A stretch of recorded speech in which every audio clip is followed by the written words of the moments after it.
Hello नमस्कार, मैं पूर्वांग। बहुत बहुत स्वागत है आपका आभा ऑनलाइन एकेडमी में। तो आज के इस वीडियो में हम एक ऐसे वैकेंसी के बारे में बात कर रहे हैं जो कि पोस्ट ऑफिस में आया है।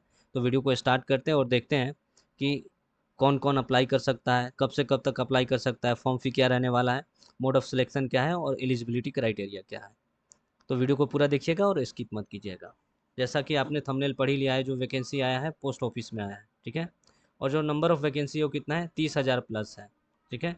और किस किस पोस्ट के लिए है, तो एक तो बीपीएम है, दूसरा एबीपीएम है और तीसरा डाक सेवक है। अब आप सवाल पूछेंगे ये बीपीएम क्या होता है, तो बीपीएम जो है वो ब्रांच पोस्ट मास्टर होता है, और जो एबीपीएम होता है वो असिस्टेंट ब्रांच पोस्ट मास्टर होता है। और डाक सेवक तो आप सभी जानते हैं, जो कि आपका चिट्ठी वगैरह जो है पहुंचाता है, किसी भी टाइप का पार्सल आपका आया है उसे पहुंचाता है। अगर बात करें इसको कौन कौन अप्लाई कर सकता है, तो इसको अप्लाई करने के लिए आपको 18 और 40 साल के बीच में आपका एज होना चाहिए। और अगर बात करें आपने 10th कंप्लीट कर रखा हो। बाकी आगे मैं इस वीडियो में डिटेल में बात करूँगा। और इन्होंने एक और चीज़ मेंशन किया है कि अगर कोई भी बच्चा इंडिया में कहीं से बिलोंग करता है और वो कहीं और से फॉर्म जो है भरना चाहता है, तो उसे उसके लिए लोकल लैंग्वेज आना ज़रूरी है। अगर बात करें इंपॉर्टेंट डेट की, तो इंपॉर्टेंट डेट में इन्होंने ये बता रखा है, आपका जो फॉर्म है 3/8/2023 से 23/8/2023 के बीच में भरा जाएगा। यानी आपको 20 दिन का समय मिलने वाला है फॉर्म भरने के लिए। करेक्शन के लिए या एडिट के लिए इन्होंने 2 दिन का समय दिया है, 24/8/2023 से 26/8/2023 के बीच में। अगर हम बात करें सैलरी की, तो जो बीपीएम है उसको 12,000 से लेकर 29,380 रुपये का सैलरी मिलेगा, और जो एबीपीएम है या डाक सेवक है उसे 10,000 से लेकर 24,470 रुपये का जो है सैलरी मिलने वाला है।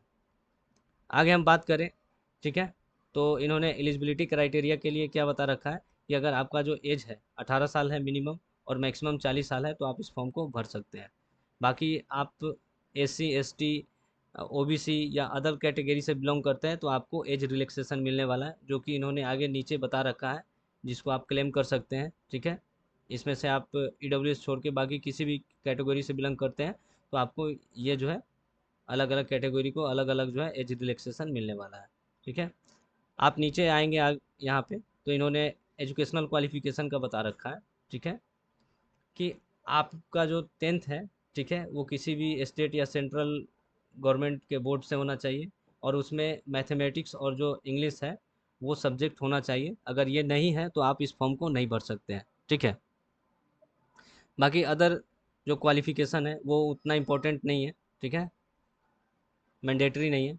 फिर आप जब आगे नीचे आएंगे तो इन्होंने सिलेक्शन प्रोसेस के बारे में बता रखा है। यहाँ पे आप देख सकते हैं सिलेक्शन प्रोसेस का, कि आपका सिलेक्शन कैसे होगा, ठीक है। तो इन्होंने बताया कि आपका जो सिलेक्शन है वो आपने 10th में जितना मार्क्स ऑब्टेन किया है उसी के बेसिस पे होगा, ठीक है। यानी इसी के बेसिस पे आपका मेरिट लिस्ट बनेगा और इसी के बेसिस पे आपका जो है सिलेक्शन होगा।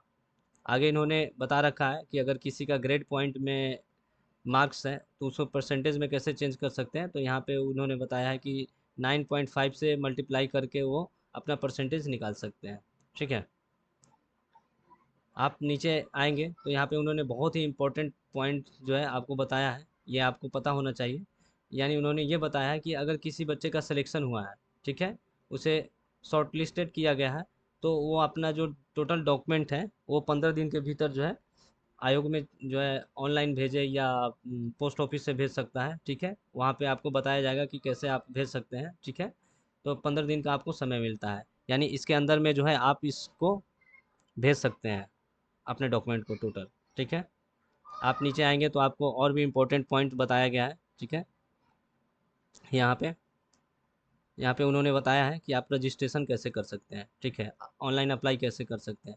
तो इसके लिए उन्होंने बताया है कि उनका जो ऑफिशियल वेबसाइट है, ठीक है, वहाँ से जाके आप ऑनलाइन अप्लाई कर सकते हैं और आप वहाँ से जाके रजिस्ट्रेशन कर सकते हैं, ठीक है।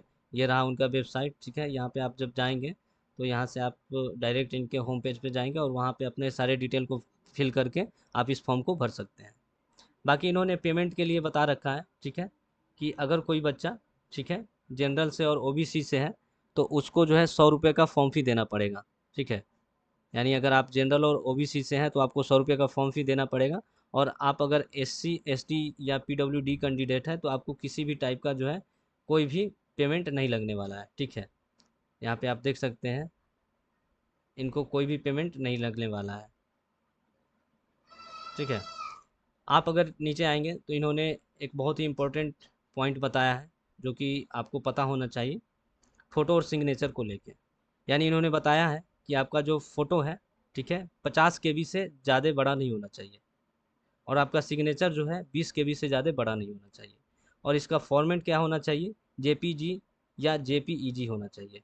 अगर बात करें तो ये काफ़ी मैंडेटरी है, अगर आप इसको अपलोड नहीं करेंगे तो कैसे पता चलेगा कि ये किस बच्चे का है, ठीक है।